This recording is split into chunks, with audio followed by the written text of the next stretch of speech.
Hello everyone, how are you? I hope you're doing well. Val Marguerite here. I want to share with you several teaching methods so you can help your students become tomorrow's leaders. Now, these teaching strategies are science-based. So, the first one is about choices.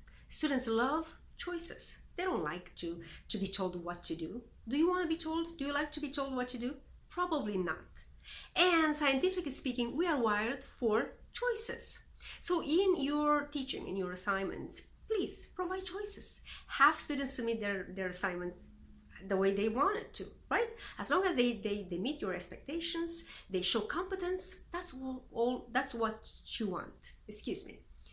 The second one is collaboration. We love to collaborate and work with other people. So how do we do that? Well, by creating active learning activities where students can work with other students, they interact, they communicate, they share ideas. That's where they learn all the skills they need for the real world. And we can do that with our assignments and our discussions, whatever you have prepared for your course. The next one is communication. Communication is paramount, not only to get the work done in your class, but think about it. Without communicating well, without learning how to communicate well, our students will have many challenges in the real world.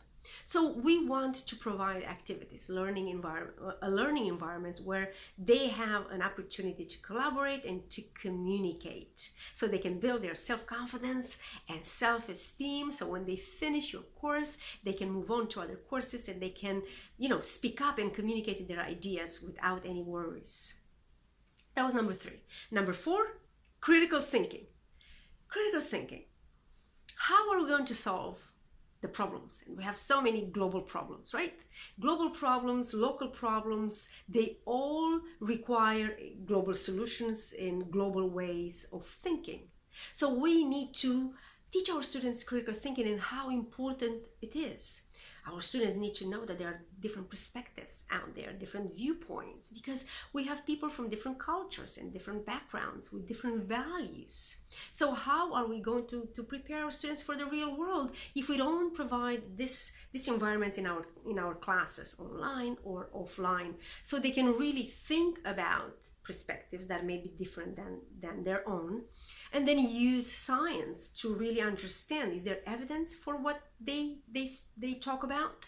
And that's how they can use their critical thinking skills to make informed decisions, informed choices that are supported by science.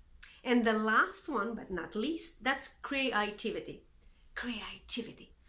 Imagination. Can you imagine? I mean, our imagination is to the extent to what we can imagine ourselves. So in other words, our reality is to the extent of our imagination. That's what I wanted to say.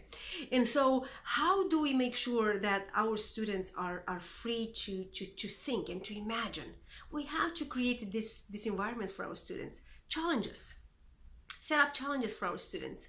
We know that we love challenges, and that's how we learn, and that's how we grow, and that's how we become better every day. So we need to create challenges for our students, and we need to support them as they progress, and we need to teach them the skills to achieve and overcome these challenges, because that's precisely what's expected of them in the real world. So I hope these teaching methods are helpful to you, and I hope you are going to implement them in your classes. I know students will love it.